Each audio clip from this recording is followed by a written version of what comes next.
तो how are you dear students. आज के सेशन में मैं आप लोगों को नीट एंड जेई के लिए एक बहुत बढ़िया रिएक्शन समझाने जा रहा हूँ। सही है डियर स्टूडेंट्स, अभी तक हम लोगों ने देखो अल्केन के प्रिपरेशन को कंप्लीट कर दिया, अल्केन को केमिकल रिएक्शन जो था वो भी कंप्लीट कर दिया।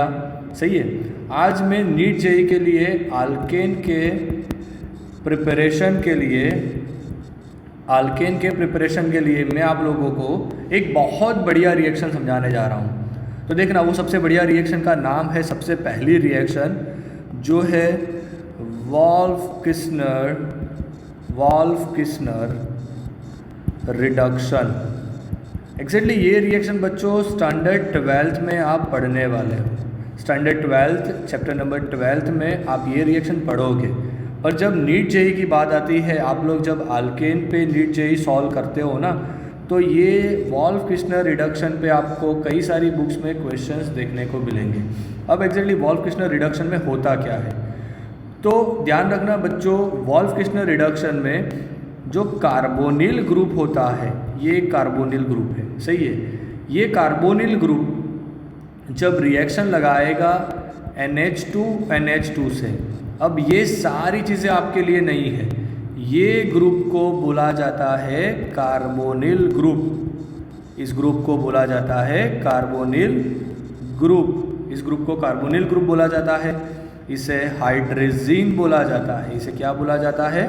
हाइड्रोजीन। जब हाइड्रोजीन के साथ ये रिएक्शन लगाता है ना बच्चों, तो वो सबसे पहले क्या बनाएगा, तो ध्यान से देखना, आपको करना कुछ नहीं है, ये ऑक्सीजन, ये दो हाइड्रोजन को -H2O करके निकाल दो, तो आपके पास अब क्या बचा? N बचा, N के पास NH2 बचा। सही है, इसे बोला जाता है हाइड्रोजोन। इसे बोला जाता है हाइड्रोजोन। जब हाइड्रोजोन आपके पास प्रिपेयर्ड हो जाए ना, तो उसके बाद आप लोगों को बॉइलिंग यहाँ पे इथिलीन ग्लाइकोल आपको लेना है। सही है, अब बॉइलिंग इथिलीन ग्लाइकोल CH2OH होता है, एंड KOH की प्रेजेंस में आपको रिएक्शन लगानी है।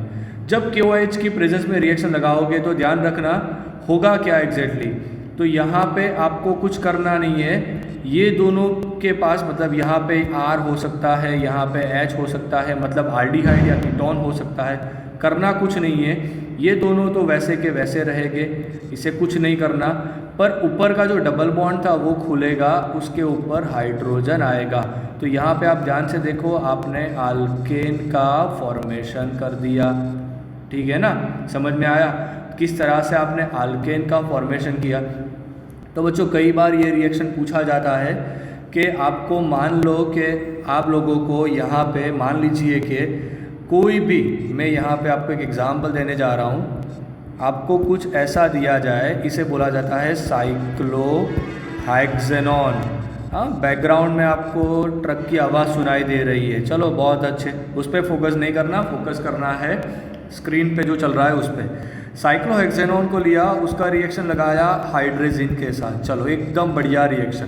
सही है, तो सबसे पहले स्टेप में क्या होता था, यहाँ पे -H2O निकल जाता है। सही है ना, यहाँ से हो जाएगा, यहाँ से H2 जाएगा।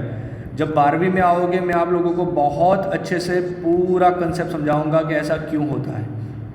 तो यहाँ, सॉरी, ये रिंग नहीं आएगा, इससे निकालो, रिंग नहीं आएगा, चलो ठीक है। यहाँ पे N, उसके बाजू में आएगा NH2। सही है, अब जब इसका रिएक्शन आप लोग लगाओगे KOH के साथ, बॉइलिंग इथिलीन ग्लाइकोल के साथ, ये इथिलीन जो ग्लाइकोल होता है ना बच्चों, इससे इथेन 1,2 डायोल भी बोला जाता है, याद रखना, बहुत इजी है। तो यहाँ पे होगा क्या, हाँ, यहाँ पे डबल बॉन्ड आएगा। ठीक है ना, सब बॉन्ड खुलेंगे, हाइड्रोजन लगेगा, मतलब यहाँ पे बच्चों क्या फॉर्मेट हुआ, यहाँ पे आप ध्यान से देखो तो साइक्लोहेक्सेन बना। क्या बना? साइक्लोहेक्सेन बना। गया दिमाग में? अच्छे से देख लो एक बार। ओके, चलो ठीक है। तो अभी हम लोगों ने क्या देखा डियर स्टूडेंट्स, कि कैसे हम लोगों ने वॉल्फ-किस्नर का यूज़ करके एक बहुत अच्छे तरीके से हम लोगों ने बच्चों क्या बनाया था, अल्केन का फॉर्मेशन किया। अब मैं आप लोगों को क्लेमेंशन पढ़ाऊंगा, क्लेमेंशन रिडक्शन।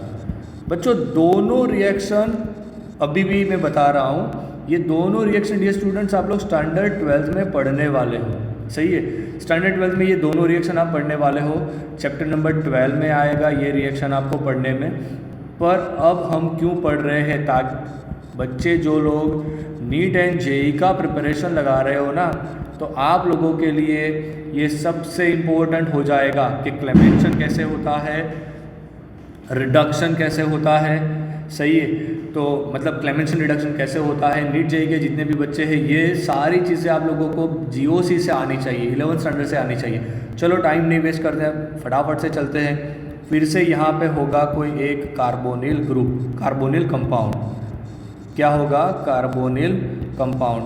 मैं एक बार बता देता हूँ बच्चों, ये कार्बोनिल कंपाउंड क्या होते हैं। शायद आप लोग जानते हो कि सी डबल बॉन्ड हो, यहाँ पे एक एच आ गया, एक आर आ गया, तो इसे बोला जाएगा aldehyde. And suppose C double bond हो, यहाँ पे एक एच आ गया एंड सॉरी यहाँ पे एक आर आ गया, यहाँ पे एक आर आ गया, तो इसे बोला जाएगा कीटोन, इसे बोला जाता है कीटोन। तो हमारे पास सबसे पहले कार्बोनिल कंपाउंड होगा, उसका रिएक्शन हम लोग करवाएंगे ZnHg, मतलब जिंक मर्क्यूरी एमालगम। अब फिर से 2-3 नई चीज़ें आई। ये अमालगम एग्जैक्टली होता क्या है, तो एमालगम एक टाइप का एलॉय है, मतलब एक टाइप का मिक्सचर है। एमालगम एक टाइप का एलॉय है, मतलब एक टाइप का मिक्सचर है। यहाँ पे जो मर्क्यूरी होता है ना, मर्क्यूरी लिक्विड स्टेट में होता है। अब उस मर्क्यूरी के अंदर जिंक को डाला जाता है, सही है। HCl के प्रेजेंस में ये रिएक्शन होगा। तो यहाँ पर भी बहुत आसान है, करना कुछ नहीं है, डबल बॉन्ड खोलना है, ये वाला डबल बॉन्ड निकालना है, हाइड्रोजन लगाना है, मतलब कि अल्केन का फॉर्मेशन करना है, ठीक है ना। दिमाग में गया कि नहीं गया। मान लीजिए कि आपको आगे वाला ही एक कंपाउंड फिर से एक बार यहाँ पे साइक्लोहेक्सेनोन दिया जाए एंड आपको बोला जाए कि ZnHg जिंक मर्क्यूरी अमालगम के साथ HCl की प्रेजेंस में जब रिएक्शन होता है तो इसमें से क्या फॉर्म होगा बच्चों, इसमें से फॉर्म होगा साइक्लोहेक्सेन, इसमें से फॉर्म होगा साइक्लोहेक्सेन। देखो बहुत ही आसान रिएक्शन थी, आई एम श्योर आप लोगों को मज़ा आया होगा and it's a very easy reactions to understand. तो बच्चों जो बच्चे जेई नीट के लिए प्रिपेयर कर रहे हैं ना, उन लोगों को क्लेमेंशन एंड वॉल्फ-किस्चनर दोनों रिएक्शन बहुत अच्छे से प्रिपेयर करना ज़रूरी है, ठीक है। दिमाग में गया कि नहीं गया। तो जेई नीट के जितने भी स्टूडेंट्स आज का सेशन नहीं देखा तो फिर से एक बार मैं रिपीट कर रहा हूँ। देखो वॉल्फ-किस्चनर में सबसे पहले हाइड्रोजन लिया था, रिएक्शन करवा के हाइड्रोजन का फॉर्मेशन हुआ। उसके बाद अब देखोगे तो क्लेमेंशन में हम लोगों ने जिंक मर्क्यूरी अमालगम लिया, HCl की प्रेजेंस में रिएक्शन करवाया तो अल्केन का फॉर्मेशन हुआ। अब कल का जो सेशन आएगा ना बच्चों, हम लोग अब नया टॉपिक स्टार्ट करने वाले हैं अल्कीन पे। अब ये अल्कीन क्या होते हैं वो तो आप सब लोगों को मालूम होगा ना, C डबल बॉन्ड C आए ना जब, ये आएगा कल मतलब टुमारो, सही है। चलो तो ऐसे जब स्ट्रक्चर आए तो इसे बोला जाता है अल्कीन का स्ट्रक्चर। इस स्ट्रक्चर को क्या बोला जाता है, अल्कीन का स्ट्रक्चर। अब जब अल्कीन का स्ट्रक्चर आपके पास आ गया तो ध्यान रखना है, ये होता है सिग्मा, ये होता है सिग्मा, ये होता है सिग्मा, ये होता है पाई, ये होता है सिग्मा, ये होता है सिग्मा। अब दूसरी एक चीज़ मैं आप लोगों को अभी सिखा देता हूँ, कल तो बात करेंगे इसके ऊपर, डिटेल से जाएंगे, पर अभी थोड़ा ध्यान रखना। जब कार्बन के बीच में सिंगल बॉन्ड आए ना, मतलब कार्बन के बीच में जब सिग्मा बॉन्ड आए तो ये दोनों कार्बन घूम सकते हैं। आप खुद से दिमाग लगाओ कि 2 कार्बन लगाए, दोनों के बीच में पाइप लगा दिया तो पाइप के इर्द गिर्द दोनों कार्बन घूम सकते हैं, मतलब कि free rotation around the carbon single bond is possible. पर जब आप लोगों ने इन दोनों के बीच में डबल बॉन्ड लगाया, मतलब एक सिग्मा होगा एक पाई होगा, तो उस केस में डियर स्टूडेंट्स ये रिस्ट्रिक्टेड हो जाएगा। मतलब कि आप रोटेशन नहीं करवा पाओगे। जब रोटेशन नहीं हो पाएगा तो आपको कन्फॉर्मर्स मिलेंगे। अब ये कन्फॉर्मर्स क्या होते हैं वो आएगा कल। ओके, सो कल फिर मिलेंगे नए सेशन के साथ। आई एम श्योर आज का सेशन अच्छा लगा होगा। Don't forget to like, share and comment. Thank you dear students.